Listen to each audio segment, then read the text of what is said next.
Welcome to the deep dive. We take these monumental sources and really try to pull out the core ideas you can use. Today, we're peeling back the curtain on something pretty profound, I think. This idea that, even the really mundane parts of your life, like what you ate for dinner or how you gave some money away, maybe how you handle stress, it's all kind of secretly governed by this fundamental ancient blueprint. We are diving into Chapter 17 of the Bhagavad Gita. It's called The Yoga of the Threefold Division of Faith. And our mission really is straightforward. We want to use this chapter as, almost like a self-assessment tool to understand the motive behind what we do. Because according to the Gita here, our core motivations, they get sorted into three basic modes: the gunas, goodness, passion, and ignorance. Yeah, and this chapter is absolutely critical. It really tackles a big point of confusion, something Arjuna himself brings up. He asks Krishna, basically, what about people who act with real faith, with Shraddha, but they don't follow, all the super technical, strict scriptural rules? Is their effort good?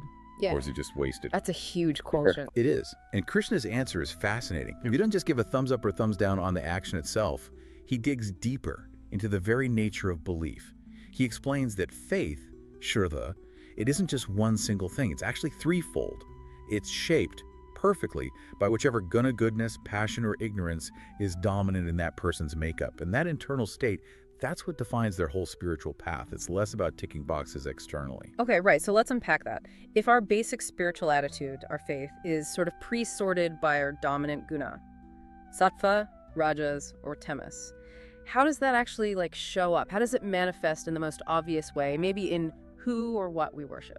Well, it maps out pretty clearly. It creates this tiered system of devotion, you could say. If someone's mainly in the mode of goodness, Sattviks, their worship naturally goes towards the devas, the gods, the divine principles. Their motivation is pure. It's about duty, dharma, real spiritual growth. They're seeking truth, liberation. Okay, pure motive. But then if the guna shifts, say, to passion, the focus changes completely, right? It becomes more material. Exactly. Yeah. When the mode of passion, Rajasika, takes over, they start worshiping yakshas and rakshasas. And these aren't just, fairy tale figures. Yakshas often represent powerful nature spirits tied to wealth, success. Material success. Yes. And rakshasas are, more like antagonistic forces. The point is, worshiping them is about getting tangible results. They want power, fame, immediate wealth, maybe through less straightforward means. It's about controlling the world around them. Not transcending it. Right. And then there's the third kind, faith driven by ignorance, Tamasik. Where does that lead? That leads devotion down to the lowest levels. Ghosts, spirits, pretas. And the motivation here is rooted in delusion, maybe superstition, or sometimes, unfortunately, a direct desire to cause harm, black magic, that kind of thing. Wow, okay, so the object of worship directly reflects the inner state. Precisely. And that leads us straight to a really strong warning Krishna gives. It feels very relevant even now. He specifically calls out people who perform these severe, painful, unauthorized austerities, people who inflict suffering on themselves. Through extreme diets, maybe, or practices? Could be. Things motivated purely by ego, by passion, showing off how tough they are. Yeah, I think we see versions of that. People pushing themselves way too hard, maybe for some kind of extreme spiritual or physical goal, but it's performative. And Krishna is very clear. He says it's foolish. This kind of passion-driven self-torture isn't just harming the physical body, which he calls a temple, but crucially, it's also tormenting the supreme soul within them. So the difficulty doesn't matter if the intent is wrong. Exactly. If the why is ego or showing off or just self-inflicted pain for its own sake, the action is actually spiritually damaging, counterproductive. Okay, this is huge. Let's connect this ancient framework more to just our daily lives, because this is where it gets really interesting, I think. The gunas aren't just about worship or extreme practices. They apparently seep into everything. The four big ones mentioned are food, sacrifice or duty, austerity, and charity. Let's start with food. That seems like the most immediate, kind of tangible test of where we're at internally. It's a brilliant diagnostic, really. The descriptions for each guna are so specific. So sattvic food, it's described as juicy, smooth, wholesome, agreeable. Think fresh, vibrant, living foods. Things that build you up. Right. The result, it promotes longevity, vitality, happiness, mental clarity, purity. It sustains you without overstimulating. Okay, that makes sense. It sounds like endurance food. But then Rajasic food, Well, it sounds a bit like a lot of modern diets, maybe amplified. Too bitter, too sour, too salty, super hot, pungent, dry, burning. Overly stimulating, exactly. And the result, predicted. Pain, grief, disease. It gives you that temporary spike, pushes the body and mind into overdrive, but ultimately it's destructive. It fosters craving too, right? That attachment to the next intense sensation, the next flavor hit. Precisely. It's that cycle. The Yeah. spike, then the crash, then needing more stimulation. Which leads us to the third type, food in the mode of ignorance, tamasic. Right. Tamasic food is basically anything stale, tasteless, putrid, rotten, impure, even leftovers that have lost their vitality, their prana. So dead food, essentially. Yeah, you could say that. And consuming it induces the qualities of tamas. Dullness, inertia, negligence. Think maybe heavily processed foods, things that are chemically old. They actively dull your senses, cloud your judgment. Okay, moving from the plate, let's talk about sacrifice, Yajna. Now, for someone listening today, maybe sacrifice sounds archaic. How should we think about it? Duty, ritual. Yeah, duty is a good way to frame it. Or actions we perform because they are prescribed, maybe by our faith, maybe even by societal expectations. Things we should do. So what makes performing a duty sattvic versus, say, tamasic? The key for sattvic sacrifice is the complete absence of personal desire for the result. You do it purely as a duty, you follow the proper way with the conviction this must be done, but zero expectation of reward. It's for the greater good, or just because it's right. Okay, pure intention again. Now, the Rajasic sacrifice, this is where hypocrisy creeps in. Exactly. The action is performed mainly to be seen, to get honor, public recognition, maybe some material benefit. So the performance might look good on the outset. Right, but the internal motivation is all about the audience, the payoff. And the tamasic sacrifice. That just falls apart completely. It's done without following any proper procedure, without any real faith, maybe without even distributing the offerings or benefits properly, like prasad. It's just going through the motions, maybe disrespectfully. A wasted effort, really. A disregard for the sacredness of the act. Got it.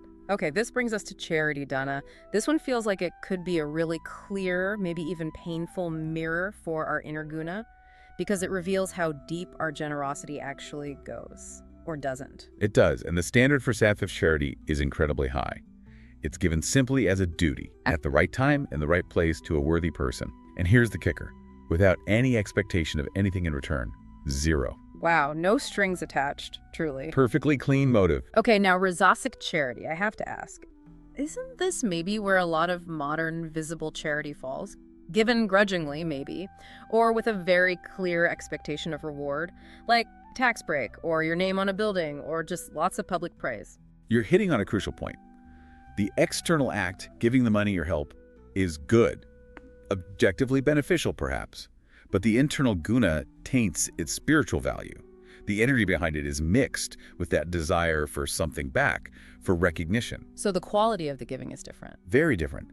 And then finally, tamas charity. This is given, well, contemptuously, disrespectfully, or maybe to unworthy people, or at a completely inappropriate time or place. It's charity given with disdain, maybe just to get someone off your back. Like a forced obligation without any goodwill. Exactly. It's almost harmful in a way disguised as giving. Okay, so we've seen food, duty, charity. Now austerity, tapas. This feels important because it's about self-discipline. But the Gita seems to say discipline itself isn't automatically good. It depends entirely on why we're doing it. That's the core insight. Tapas isn't inherently virtuous. Krishna breaks it down into three areas. Practices related to the body, to speech, and to the mind. Let's start with the ideal, the sattvic austerities. What does that look like? Okay, so austerity of the body. This involves worshiping the divine, honoring gurus, respecting the wise. It means maintaining physical purity, straightforwardness in action, celibacy is mentioned, and strict nonviolence, ahimsaro. It's about treating the body as a sacred instrument. Honoring the vessel. Okay, then austerity of speech. This sounds like more than just not lying. Oh, much more. It's about consciously speaking words that meet several criteria. They must be truthful, pleasant, beneficial, and non-agitating. Non-agitating, that's a high bar. It is. It requires real discipline. It also includes the regular study of scriptures, ensuring your voice contributes positively. And the third, austerity of the mind. This sounds like the hardest. It probably is for most of us. It means cultivating serenity, gentleness, silence, not just outer silence, but inner stillness, self-control, and complete purity of heart. Controlling that internal chatter, staying balanced. That's the real work. And crucially, sattvic tapas is done with deep faith, and again, zero expectation of personal gain from it. Right. But that same effort, that same discipline can be totally different if the motive changes. If you do some intense self-denial, but in the Rajasic mode, then it's all for show. It's done purely for respect, honor, adoration. It becomes ostentatious, a performance aimed at getting external validation. Look how disciplined I am. Right, and in the Tamasic mode, austerity gets dark.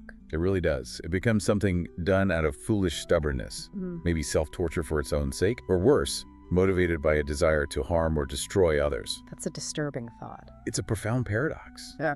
The greatest physical or mental effort, the most severe tapas, can actually be classified as tamasic, as ignorance, if the why behind it is corrupted. Okay, so this framework is powerful, but it might leave some of us feeling a bit, well, concerned. If we look honestly and see that, yeah, maybe a lot of our daily stuff, even things that look good on the outside, are actually driven by Rajasic or Tamasic motives. Yeah. Is there a way out? Can we somehow, purify these actions after we've done them or as we're doing them? That's exactly where Krishna takes us at the end of chapter 17. He offers the ultimate tool for sanctification. It's the declaration of the supreme absolute reality, Brahman, using its triple designation, Om Tat Sat. This is presented as the way to elevate actions, to lift them above the defects introduced by the gunas. Om Tat Sat. Okay, it sounds significant, almost like a cosmic purification mantra. How do the individual syllables work? Let's break it down. First, Om. This syllable is traditionally used to begin acts of sacrifice, charity, and penance. It represents the primal found, the symbol of the absolute. Starting with Om connects the action right from the outset to the ultimate source. So it sets the stage, connects it to the divine. Exactly. Then comes Tat. Tat literally means that. Tat. The syllable is key for purification. It's used for dedication. Uttering Tat signifies that the action is being performed for that supreme reality. Critically, this implies doing it without desire for personal fruit. You're dedicating the results away from your ego. Ah, okay. So it's like saying, I'm doing this thing, this duty, this discipline, this charity, but the results, the fruits, they aren't for me. They belong to that. Precisely. It's an active renunciation of the fruits of action right there in the formula. Got it. And the third syllable, Sat. Sat signifies several related things. Reality, goodness, auspiciousness. It's used to affirm the steadfastness of the action, its firmness, its positive nature, and its unwavering dedication to the supreme. It seals the deal, you could say. So it confirms the quality and the commitment. Right. It ensures the performance is rooted in goodness and truth, and that the dedication is real. Okay, so putting it all together, Om Tat Sat, it's like a ceremonial declaration. This action linked to the absolute Om is done for the supreme Tat with steadfastness and truth. Sat. That's a great way to summarize the functional meaning. It's a complete package for intentional purification. But then Krishna adds one final, absolutely crucial point, the non-negotiable ingredient, Shraddha, faith. He concludes by stating very clearly, any act, sacrifice, charity, austerity, no matter how perfectly performed externally, if it's done without Shraddha, without genuine deep-seated faith in the divine, in the process, in the inherent goodness, it's declared a Sat. A Sat, meaning? Unreal, worthless, useless, Yeah. both in this life and in whatever comes next. The external show means nothing without that internal conviction, that faith. Wow. So the technique Om Tat Sat only works if it's backed by genuine faith. Faith is the foundation upon which everything else rests. Okay, so wrapping this up for you, the listener, what Chapter 17 of the Gita really gives us is more than just philosophy. It's a practical, tiered system, these gunas, that we can use right now to evaluate ourselves, not just what we do, but the purity of our motive behind it all. From choosing what's on our plate to deciding how we give our time or money, it's a blueprint for cleaning up our intentions and consciously moving towards that sattvic state. It truly is. And that framework, thinking about sattva as the foundation for real purification and self-realization, it leads to maybe a final thought to reflect on. If you were to consciously pick just one habit in your life that you know feels Rajasic, maybe driven by overstimulation, like constant media or certain food choices, or maybe something Tamasic procrastination perhaps, or holding on to bitterness in how you speak, how might deliberately shifting just that one habit, focusing entirely on purifying the motive behind it, how might that single shift change the whole trajectory of your inner life, independent of what any external rules say or whether anyone else notices? Just think about the quiet power of one purely motivated, intentionally sattvic action.